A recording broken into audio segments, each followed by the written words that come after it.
Good morning, all you beautiful souls. I come to you with so much love in my heart and soul, as I love to share. To me, it's my whole life is about sowing seeds. And what happens to the seeds is none of my business. Well, that is in truth what we are all here for. We are here to just be the divine instrument that brings a new golden age into form and being. And we all signed up to this before we were born.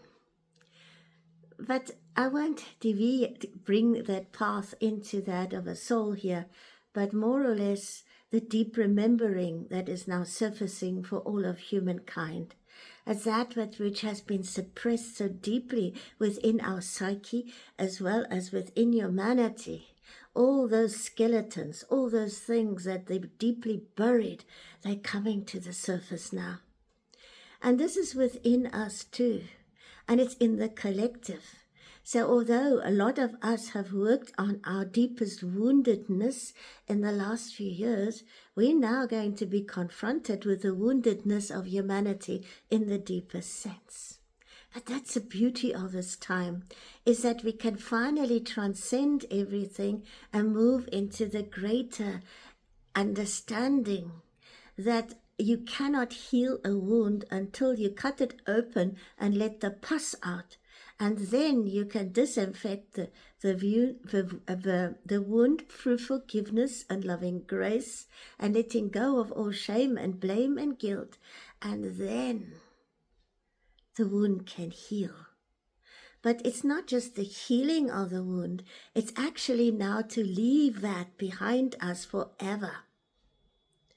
And that means all cords and attachments and anything that we ever had before. To me, this has come to the fore so greatly in the last few weeks as Mary Magdalene was very prominently there. And that is also why I asked the question about Glastonbury. And it wasn't just in a sense of a place, but also in the sense of what is it that needs to be brought into form and being there that was so suppressed. And in the process, I was reminded of my own journeys with Mary Magdalene, as I recorded in my France book, because she's been very much with me all my life. And I remember when I first read in the Bible about what they said about her, I immediately felt a deep sense that is not what happened. It's not the truth. I just knew it. But then, even then, you never dared question, you don't dare question the Bible, and you don't dare question the pastor, and you didn't dare question the teacher, and you certainly didn't dare question the government when I grew up in the apartheid regime in South Africa. But I did it anyway. And to me, that I was always in this, to try and heal the wound all my life, not only in myself, but I was seeing it in my family. I was, as librarian, people used to come and tell me their stories.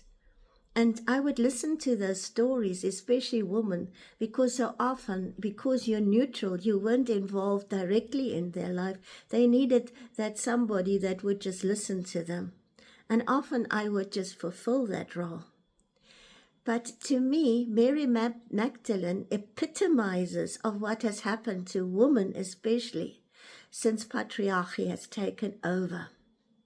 And yet, in a greater sense of a greater unfoldment of everything, we actually all agreed at some level for this to happen since the fall of Atlantis.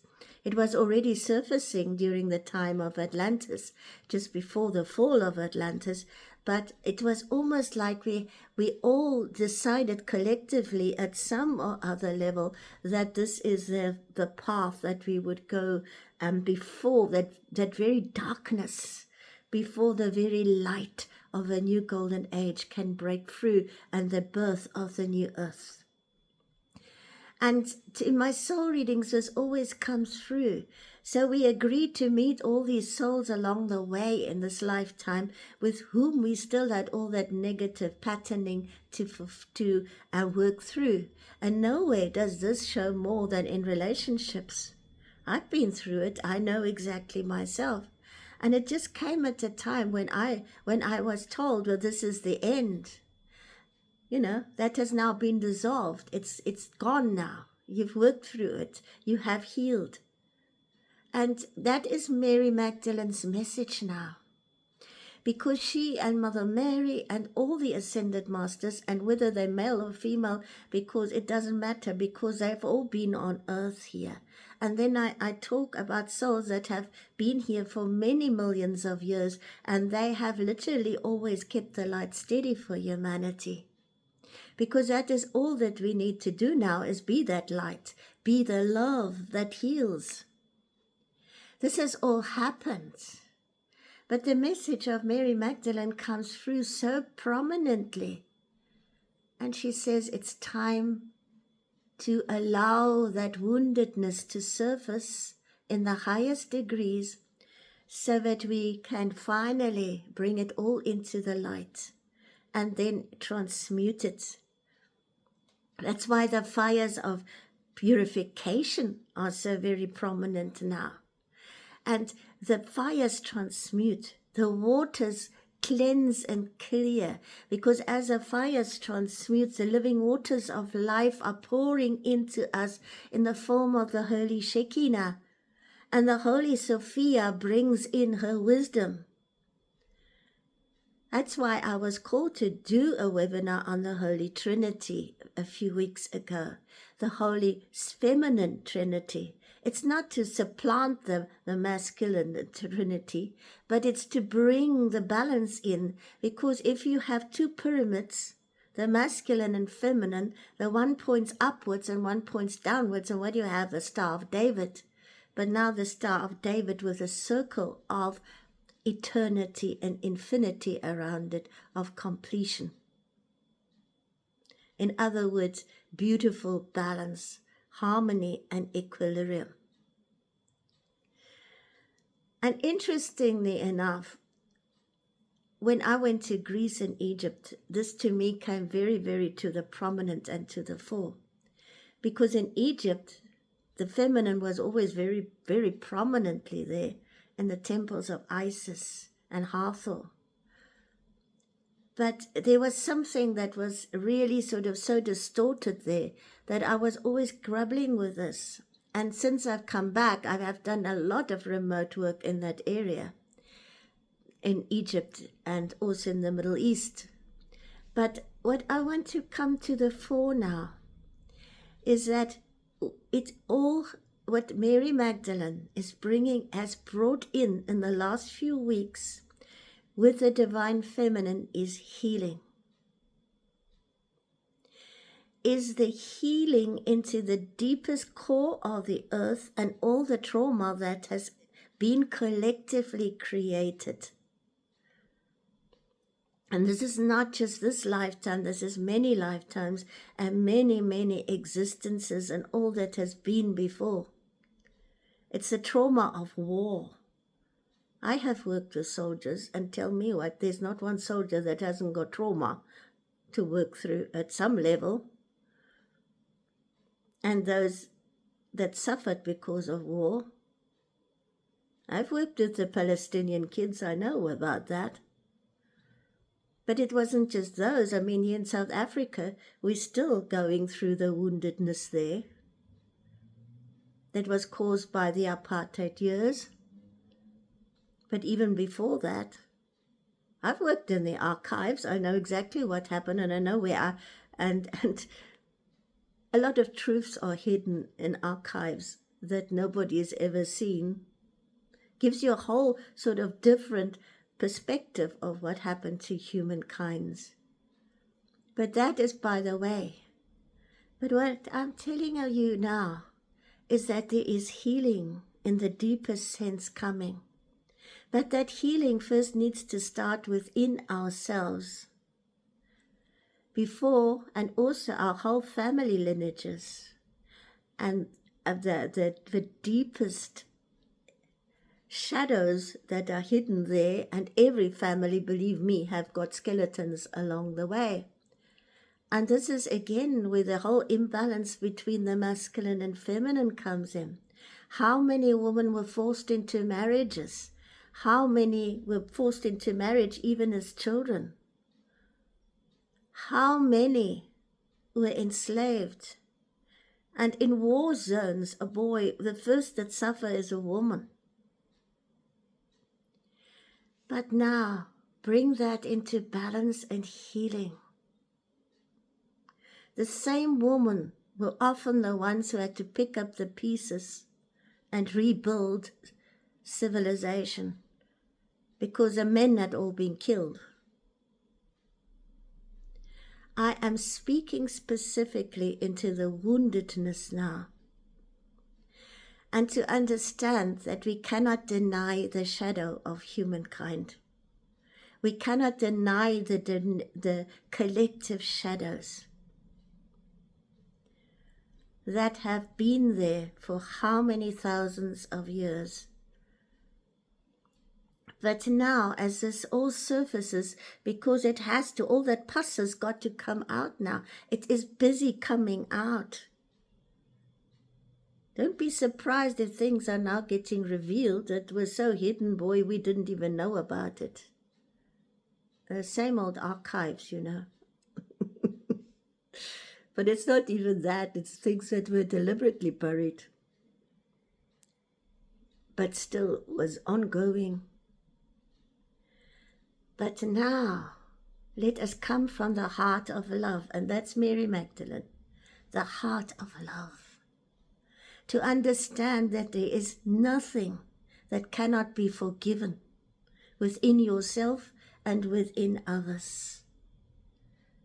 There's no need to shame and blame and bash others over the head, because what you do to others, you do to yourself.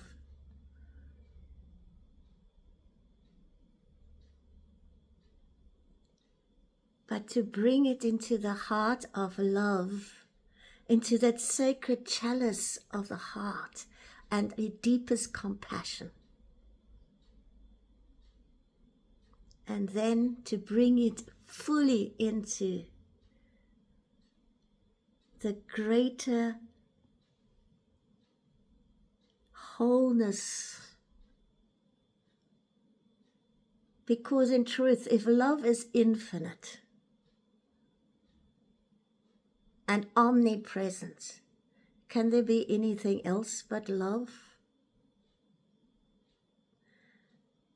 That's why the divine feminine is speaking so loudly now. She has returned in all her fullness, and she's bringing in the beautiful heart opening of both male and female. You know, I often read the posts of men whose hearts are so open, and I often have tears.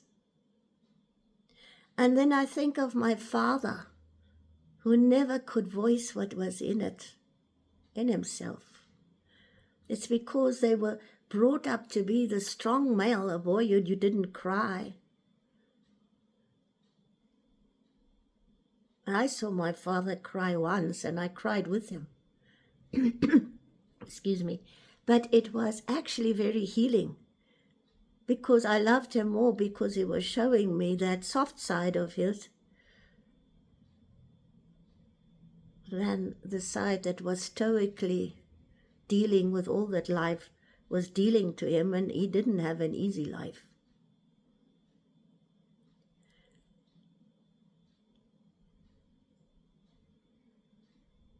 And let me tell you something. I worked in the archives, and I had modern-day soldiers coming and tell me their stories, and telling me how do they go back to their own family and look them in the eye. That's the tragedy of war. But is it not that we war within ourselves too? That is the truth of forgiveness.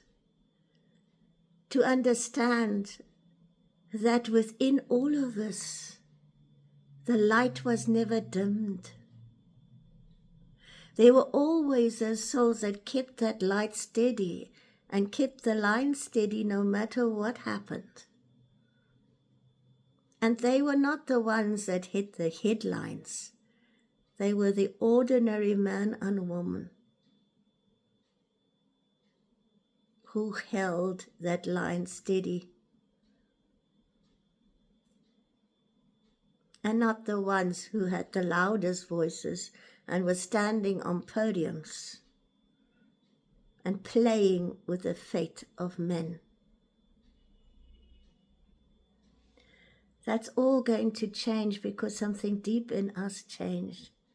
And I want to encourage the men today with those deep openness now of heart who are starting to speak up and starting to spread the word. Thank you very much. That takes guts. That takes bravery. Because nowhere is it taking more guts and bravery than to look yourself in the face and look at the woundedness within and face that shadow, but also to embrace the shadow, to forgive yourself and to forgive others. That is the most beautiful gifts of love that we can bring. A lot of people think you can just go and step into the new age and you can carry on just like before. That's not the point of ascension. The ascension means that you are changing form, not only in your physical body where you need to have a 98% light quotient to descend fully in your light body. That means that everything is exposed by that light that is not of the purity of the light. But also, it means lessons mastered. And all the great masters had to learn that, to keep the heart open no matter what, but also to have compassion with yourself first of all, because we often find it more difficult to forgive others than to forgive ourselves. There's no need to beat yourself up, nor to beat others up. It means that we acknowledge what is there in the shadow. And we understand that that shadow has served us just as much as all the support has served us. And in the end, there's balance. If you look at the yin and the yang sign, that tells you the story. There needs to be balance, the balance between the masculine and the feminine.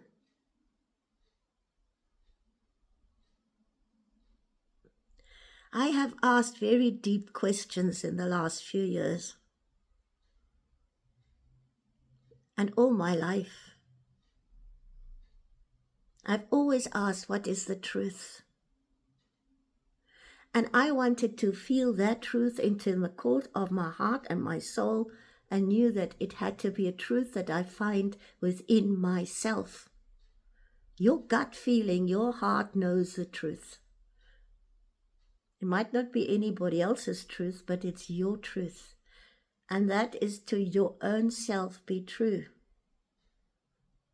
You don't need to have validation from outside. You don't need to have pat on the backs. You don't need outside validation. The greatest validation is there within you, and the divinity, the divine source that is there within you.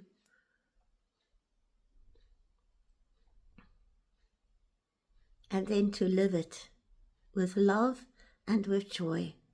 Because the more you let go of all this woundedness, the more you start rising above it and understand that these were all lessons in mastery for the collective souls.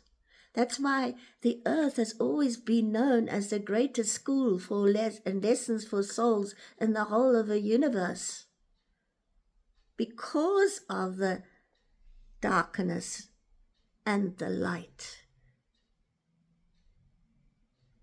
So in its own way, darkness has served as much as the light.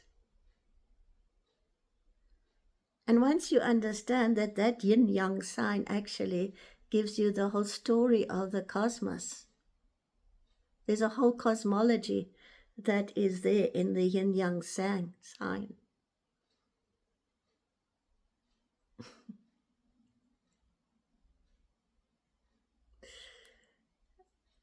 And it's interesting. When I was in my 20s, I went on 10-day retreats, and we were always told there's a great mystery about Mother Mary and also about Mary Magdalene. At that stage, I didn't understand it. And it took me to actually go and ask myself, like I did in the book of France, why was I burnt at the stake after vivid recall?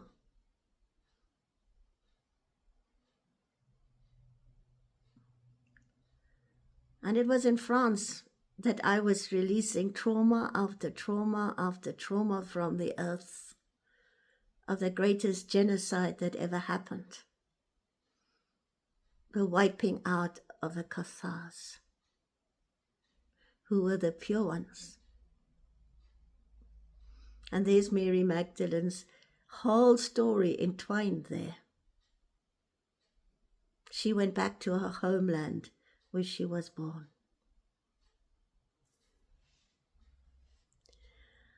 And interestingly,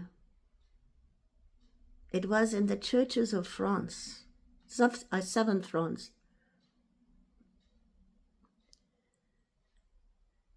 that she was always shown in her ascended form.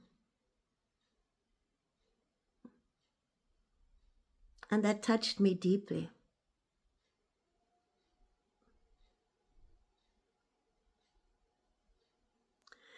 And that same touching took me to a Coptic monastery in Egypt.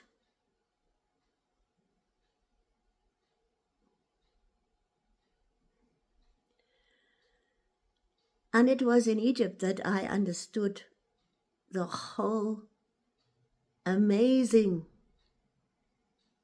understanding of what is happening to humankind now.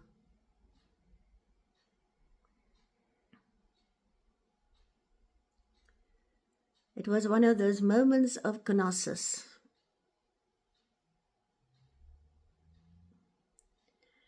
where I understood the amazing gift of this life to now finally be able to ascend into that new light body, but also to co-create the new golden age. And we cannot co-create that on what has been before. We are now given the infinite opportunity to leave all that behind us forever and step into a totally new existence through consciousness rising and embracing the mantle of Christ consciousness. And then to have unlimited possibilities of what we can create that creates oneness and unity. Why? Because our hearts are pure. Because what you co-create in love and with love and pure intention, in the highest and best ways for the highest good of all, is never about yourself and your ego, but about the greater whole. And that's a collective lesson that we need to learn. I found it in my telepathic communications with animals. The elephants have always told me, you humans put boundaries down where there are no boundaries. We always walk the ancient elephant paths to keep the energy lines of the earth open. And you fenced us in. I sat and cried afterward because I thought to myself, isn't that the story of the last thousands of years of humanity? We created artificial separation.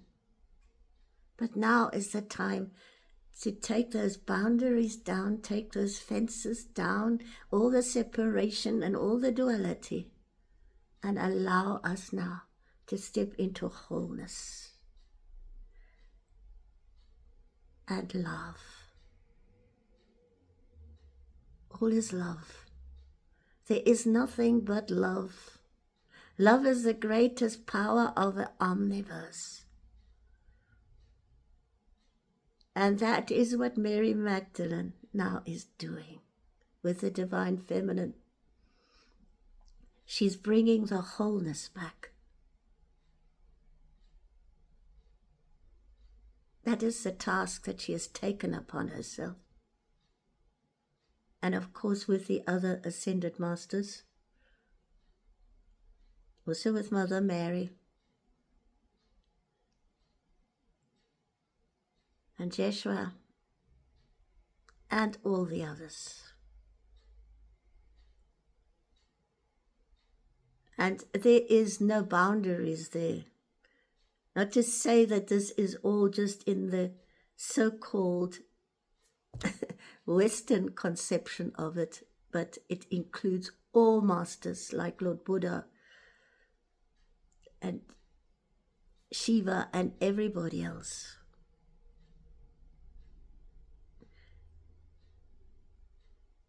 The time of division has finally ended because there's only one source. And from that one source, everything was birthed and brought into form and being. The physical and the physical and the invisible are one and the same. The seer, the seeing, and the seen are one and the same. The one is the many, and the many are the one. That's the new golden age.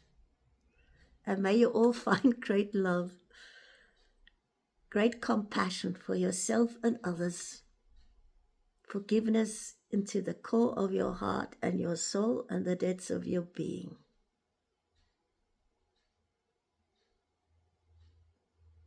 And that inner peace which goes beyond all understanding.